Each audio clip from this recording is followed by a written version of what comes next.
কলিযুগে ভগবানকে পাওয়া এত কঠিন কেন? ভগবদ্গীতা কি বলছে শুনুন। গীতাবাণীতে আপনাদের সবাইকে স্বাগত। আজকের এই কলিযুগে মানুষ প্রতিদিন সুখ খুঁজছে, শান্তি খুঁজছে, কিন্তু তবুও ভিতরে ভিতরে অশান্ত হয়ে যাচ্ছে। কারণ মানুষ পৃথিবীর সব কিছুকে গুরুত্ব দিচ্ছে, শুধু ভগবানকে ছাড়া। তাই আজ অনেকের মনেই একটি প্রশ্ন জাগে, কলিযুগে ভগবানকে পাওয়া এত কঠিন কেন? ভগবদ্গীতায় শ্রীকৃষ্ণ বলেছেন, কলিযুগে মানুষের মন ধীরে ধীরে মায়া, লোভ আর অহংকারে ঢেকে যাবে।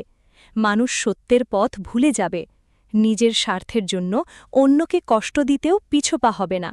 আর যখন মন অপবিত্র হয়ে যায়, তখন ভগবানের উপস্থিতি অনুভব করাও কঠিন হয়ে পড়ে।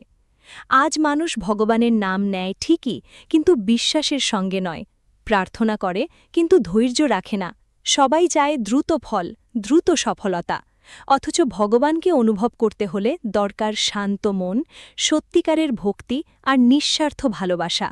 শ্রীকৃষ্ণ বলেন, যে মানুষ মন থেকে ভগবানকে স্মরণ করে, অন্যের ক্ষতি করে না এবং সত্যের পথে চলে, ভগবান কখনো তার থেকে দূরে থাকেন না। কলিযুগে ভগবান দূরে নন, দূরে সরে গেছে মানুষের মন।